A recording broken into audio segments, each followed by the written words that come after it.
Hello students, today we will start our first chapter living world. Living world हा chapter आपण इथे details मध्ये बघणार आहोत. So what is living world? Earth is our living world. तर या अर्थ मध्ये असे कोणते कंपोनंट्स आहेत जे लिव्हिंग, या सगळ्याचा आपल्याला इथे प्रॉपर स्टडी करायचा आहे.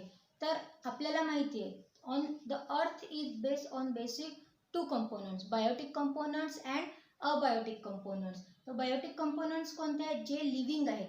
लिव्हिंग म्हणजे काय? Plants, animals, insects and other things which are living. Then abiotic means which are non living. आता non living but they show the effect on the living world, that is atmospheric temperature, pressure, humidity इत्यादी. हे सगळे जे आहेत ते आहेत abiotic components. तर आता आपण या चॅप्टरमध्ये लिव्हिंग कशाला म्हणायचं आणि त्याची स्टडी कशी करायची आणि त्याचे क्रायटेरिया काय आहेत स्टडी करण्यासाठी ते सगळं आपण इथे बघणार आहोत. तर सगळ्यात पहिले आपण पाहू बेसिक प्रिन्सिपल्स ऑफ लाईफ. म्हणजे अशा जे काही बेसिक प्रिन्सिपल आहेत किंवा बेसिक्स आहेत ज्याच्यामुळे आपण त्या कंपोनंटला लिव्हिंग म्हणू शकू. The criteria which shows that the thing is living. तर त्याचे काही क्रायटेरिया आहेत ते आपण वन बाय वन बघणार आहोत. तर फर्स्ट आहे metabolism. Metabolism means catabolism and anabolism. म्हणजे बॉडीमध्ये ज्या काही प्रोसेसेस चालू असतात त्याच्यामुळे लिव्हिंग जो आहे तो आपले कामं करू शकतो किंवा वेगवेगळ्या त्याच्या प्रोसेस चालू असतात आणि तो लाईव्ह असतो. तर मेटाबॉलिझममध्ये कॅटाबॉलिझम आणि ॲनाबॉलिझम असे दोन आहेत. तर कॅटाबॉलिझम म्हणजे काय? Breaking of molecules. ॲनाबॉलिझम म्हणजे मेकिंग ऑफ मॉलिक्युल्स. म्हणजे या ब्रेकिंग आणि मेकिंगमुळे लाईफ जी आहे ती कंटिन्यू राहते. त्याच्यानंतर आहे ग्रोथ अँड डेव्हलपमेंट.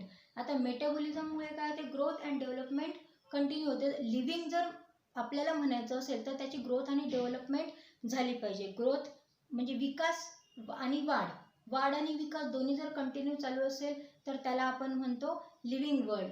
मेटाबॉलिझमच्या प्रोसेसेस चालू असतात आणि त्याच्यामुळे ॲनिमल्सची ग्रोथ चालू असते, त्याचे इंटरनल ऑर्गन्स डेव्हलप होत असतात, एक्सटर्नल ऑर्गन्स पण डेव्हलप होत असतात. तर ग्रोथ अँड डेव्हलपमेंट हा पुढचा क्रायटेरिया आहे. आता आपण त्याच्या नंतरचा बघू. त्याच्यानंतर आहे एजिंग. आता मेटाबॉलिझम ही जी प्रोसेस होते, जे मेटाबॉलिझम आहे ते कंटिन्यू एकसारखं नाही चालू राहत. कारण काय होते? जसं जसं प्रोसेस चालू असते तसं काय होते की ऑर्गन्स, त्याच्यानंतर सेल्स, त्याच्यानंतर त्या सिस्टीम्स ह्या कशा होतात? स्लो डाऊन होतात. म्हणजे मेटाबॉलिझमची प्रोसेस ही स्लो डाऊन होते. तर ते स्लो होणे, हळूहळू ती प्रोसेस स्लो होणे याला आपण म्हणतो एजिंग. त्याच्यानंतर आहे reproduction. What is reproduction? Reproduction means every living organism has tendency to produce its own identical trait. म्हणजे त्याचा स्वतःचा स्पीसीज, त्याची स्वतःची व्हेरायटीज रिप्रोड्यूस करण्याची त्याच्यामध्ये क्षमता असते. आपण त्याला प्रजनन म्हणतो. It is very important on the earth to continue its life. Each and every organism has a tendency to reproduce its own trait. त्याची स्वतःची प्रजाती ही कंटिन्यू करायसाठी त्याला प्रजनन करावं लागते. Either sexually or asexually. Means living things reproduce asexually as well as sexually to continue its life on the earth. आता next criteria आहे डेथ. आपण आधी बघितलं की मेटाबॉलिझम प्रोसेस ही हळूहळू स्लो डाऊन होते. तर स्लो डाऊन प्रोसेस होते, हळूहळू काय होते? हे सगळे ऑर्गन सिस्टीम्स स्लो होता एक अशी वेळ येते की हे सगळं स्टॉप होते. तर जे स्टॉप होणं आहे त्याला आपण म्हणतो death. All the processes and all the organs becomes fail or they stops. It is called as death. Next आहे responsiveness. Each and every organism respond to the environmental conditions whatever he observe. म्हणजे त्याच्या आजूबाजूला असणाऱ्या environmental कंडिशन्सला तो face करतो. त्या either thermal असतात किंवा केमिकल असतात किंवा बायोलॉजिकल प्रोसेस असतात. म्हणजे थर्मल म्हणजे ups and downs in the temperature. त्याच्यानंतर इंटरनली जी केमिकल चेंजेस असतात, लहानाचं मोठं होत असताना, डेव्हलपमेंट होत असताना वेगवेगळे जे हार्मोनल चेंजेस होतात त्याला बायोलॉजिकल प्रोसेस म्हणतात. त्या बायोलॉजिकल प्रोसेसमध्ये होणारे चेंजेस या सगळ्यांना तो काय करतो? रिस्पॉन्ड देतो. म्हणजे त्याला तो योग्य प्रकारे रिस्पॉन्स दिल्यानंतर त्या प्रोसेसेस या कंटिन्यू होत असतात, त्याच्यासोबत तो स्वतःला ॲडजस्ट करून घेत असतो. तर यालाच म्हणतात रिस्पॉन्सिव्हनेस.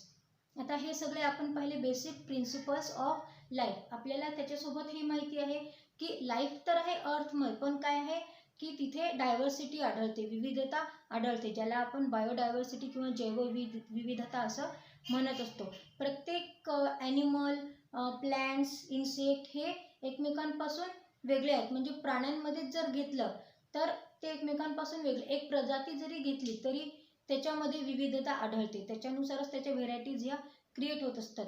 तर काही टूल्स आहेत आपल्याकडे बायोडायव्हर्सिटीला ऑब्झर्व करण्यासाठी किंवा त्यांचा स्टडी करण्यासाठी काही टूल्स आहेत. तर ते टूल्स आधी आपण बघू. त्याच्यामध्ये सगळ्यात पहिले आहे herbarium. The term herbarium was coined by Pitton de Tournefort. म्हणजे पीटन डी टूनफोर्ट या सायंटिस्टने सगळ्यात पहिले हर्बेरियम ही टर्म शोधून काढली किंवा अस्तित्वात आणली. आता हर्बेरियम म्हणजे काय, तर the collection of dried plants available on that particular ecological area. त्या इकॉलॉजिकल एरियामध्ये आढळणारे प्लांट्सचा कलेक्शन करणे, प्लांट्सचं कलेक्शन करणे, त्याला म्हणतात हर्बेरियम. आता हे हर्बेरियम कसं करतात, तर जे प्लांट्सचे पार्ट्स आहेत, फ्लॉवर झालं किंवा लीव्ज झालं किंवा ब्रँचेस झालं, तर हे सगळे काय करतात, हे जे सगळे पार्ट्स असतात हे ड्राय केले जातात, प्रेस केल्या जातात. ड्राय हे सावलीमध्ये ड्राय केले जातात, त्याच्यानंतर प्रेस केल्या जातात आणि प्रेस करून त्याला एका व्हाईट शीटवर चिपकवल्या जाते. व्हाईट शीटवर चिपकवल्यानंतर त्याला टॅगिंग अँड लेबलिंग केले जाते. तर टॅगिंग अँड लेबलिंग म्हणजे काय की तो पार्ट्स हा कोणत्या फॅमिलीमध्ये येतो, त्याचं बायोलॉजिकल बॉटनिकल नेम काय, सायंटिफिक नेम काय आहे किंवा कॉमन नेम काय आहे, हे सगळं तिथे लिहिलेलं असते. तो कोणत्या प्रदेशात आढळतो, त्याचे पार्ट्सचं काय स्पेसिफिसिटी आहे किंवा डेट आणि टाईम किंवा पिरियड ऑफ सीझन, हे सगळं तिथे नोट केलेलं असते. त्याला म्हणतात लेबलिंग अँड टॅगिंग. तर अशा प्रकारे हर्बेरियम आपल्याला यूज होतो प्रत्येक प्रदेशातल्या प्लांट्सचा स्टडी करण्यासाठी. तर त्याच्यानंतर आपण बघणार आहोत बॉटनिकल गार्डन्स. बॉटनिकल गार्डन्स म्हणजे काय, the place where the plants are collected and grown. म्हणजे वेगवेगळे प्लांट्स, वेगवेगळ्या व्हेरायटीजचे प्लांट्स, वेगवेगळ्या स्पीसीजचे प्लांट्स हे काय केले जातात, तिथे कलेक्ट केल्या जातात आणि एका स्पेशल एरियामध्ये ते ग्रो केले जातात, जेणेकरून त्यांची नॅचरली आपल्याला कंडिशन दिसली पाहिजे, नॅचरली ते आपल्याला लिव्हिंग फॉर्ममध्ये स्टडी करता आले पाहिजे, त्याच्यासाठी हे बॉटनिकल गार्डन्स असतात. त्याच्यानंतर आहे museum. Museum is the collection of preserve plants and animals. म्हणजे असे प्लांट्स जे डेट झालेले आहेत किंवा मागच्या काही काळापर्यंत ते आढळत होते, आता ते आढळत नाहीत, किंवा असे काही प्लांट्स अँड ॲनिमल्स जे रेअर आहेत, त्या सगळ्यांचं काय केलं जाते, प्रिझर्वेशन केले जाते. तर प्रिझर्वेशन फॉर्ममध्ये ठेवण्यासाठी 10% फॉर्मल्डिहाइड हा यूज केला जातो.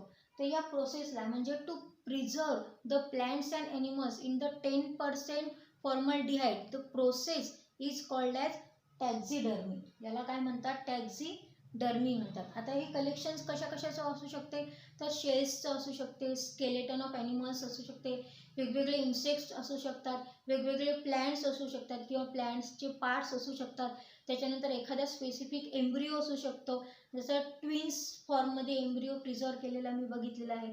तर असे वेगवेगळे जे रेअर असतात ते स्टोअर करून ठेवणे, प्रिझर्व करून ठेवले, याला म्हणतात म्युझियम. म्हणजे ज्याच्यामध्ये ते प्रिझर्व करून ठेवल्या जातात त्याला म्हणतात म्युझियम.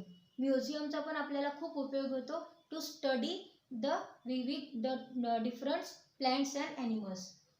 त्याच्यानंतर आहे झुलॉजिकल पार्क्स. तर झुलॉजिकल पार्क्स आपल्याला माहिती आहे, ते झूज, जिथे आपण अनेक वेळा भेटूनही आलेलो आहे. तर झुलॉजिकल पार्क्स म्हणजे काय, the wild animals are kept in captivity. तर कॅप्टिव्हिटी म्हणजे काय, तर वाईल्ड ॲनिमल्सला जी नॅचरल कंडिशन मिळते ती सगळी नॅचरल कंडिशन क्रिएट करणे आणि त्या ठिकाणी त्या वाईल्ड ॲनिमलला ठेवणे. म्हणजे त्या वाईल्ड ॲनिमलला त्याच्या स्वतःच्याच एरियात असण्यासारखं वाटणे, त्याच्यासाठी सुटेबल असणारे एन्व्हायरमेंटल कंडिशन्स क्रिएट करणे आणि तिथे त्याला ठेवणे, त्याला म्हणतात झुलॉजिकल पार्क्स. तर याच्यासोबतच दुसरे टूल्स आहेत flora, manuals, monographs and catalogues. आता फ्लोरा आपल्याला माहिती आहे, एखाद्या विशिष्ट प्रदेशातले प्लॅन्ट्स, त्याला म्हणतात फ्लोरा. त्याच्यानंतर मॅन्युअल्स म्हणजे त्याची रायटिंगमध्ये असणारी कॉपी. त्याच्यानंतर मोनोग्राफ्स म्हणजे एकाच बायोलॉजिकल ग्रुपचं कंप्लीट डिस्क्रिप्शन लिहिलेलं असणे, त्याला म्हणतात मोनोग्राफ्स. त्याच्यानंतर कॅटलॉग म्हणजे सेम की तेच कॅटलॉग, त्याचेच पिक्चर्स आणि त्याचीच माहिती लिहिलेली असणे, त्याला म्हणतात कॅटलॉग्स. आता त्याच्यानंतर आपण पाहू बायोडायव्हर्सिटी पार्क्स. आता बायोडायव्हर्सिटी पार्क्स हे एखाद्या मोकळ्या जागेत किंवा जी जमीन बाकी कोणत्या वापराची नाही तिथे इकॉलॉजिकल असेंब्लेज ऑफ स्पीसीज म्हणजे वेगवेगळ्या स्पीसीजचं असेंब्लिंग केलं जातं, म्हणजे वेगवेगळ्या स्पीसीज तिथे आणून ठेवल्या जातात, त्यांना ग्रो केल्या जातं, त्याला म्हणतात बायोडायव्हर्सिटी पार्क्स. तर याचा स्टडी होतो आपल्याला की तिथे एक कंप्लीट इकोसिस्टीम ही तयार केलेली असते आणि एखाद्या रिजनमध्ये काय काय आढळते ते आपल्याला तिथे दिसून येते, including all the species of plants and animals which are self sustaining communities, म्हणजे ते सेल्फ सस्टेनिंग कम्युनिटीज असतात, तिथेच सगळं पूर्ण इकोसिस्टीम ही दाखवलेली असते, त्याला म्हणतात बायोडायव्हर्सिटी पार्ट्स. आता त्याच्यानंतर आहे की. तर की म्हणजे काय, तर टेक्झॉनॉमिक क्रायटेरिया जो असतो तो एक्सप्लेन करण्यासाठी, ते क्लासिफिकेशन त्या बेसिसवर करण्यासाठी त्याला म्हणतात कीज. म्हणजे key is a taxonomical aid use for the classification of plants and animals. आता जसं एखादं कॅरेक्टर्स घेतलं म्हणजे ते कॅरेक्टर्सची पेअर असते किंवा वेगवेगळे कॅरेक्टर्स आपण घेतो, त्यालाच थोडक्यात म्हणतात कीज. आणि हे कॅरेक्टर्स कसे असतात, they are based on the contrasting characters. आता कॉन्ट्रास्टिंग कॅरेक्टर्स म्हणजे काय, the hairs are present or not, the skin is scaly or not, हे सगळे झाले त्याच्यातले कीज. आता statement in the keys are called lead, म्हणजे की मध्ये जे स्टेटमेंट्स असतात त्याला म्हणतात लीड. आणि कीज या कशा असतात, keys are analytical in nature, म्हणजे they are descriptive in nature. Suppose आता एखादा प्लांट्स किंवा ॲनिमल आहे समोर, तर त्याचं डिस्क्रिप्शन करण्यासाठी, तर आता हेअर्स आहेत की नाही, प्रेझेंट ऑर नॉट, जर असतील तर तो हा प्राणी असेल.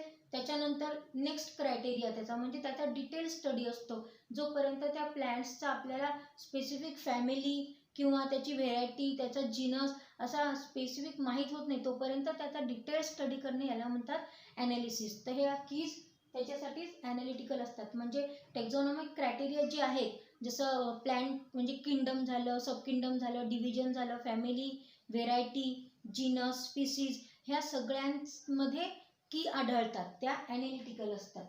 ठीक आहे. तर हा झाला आपला पूर्ण चॅप्टर. हा चॅप्टर खूप सोपा आहे, शॉर्ट आहे, त्याच्यामुळे हा एका व्हिडिओमध्ये संपवलेला आहे. तर याचा नीट स्टडी करा, व्हिडिओ नीट बघा आणि एक्सरसाइज सॉल्व करा.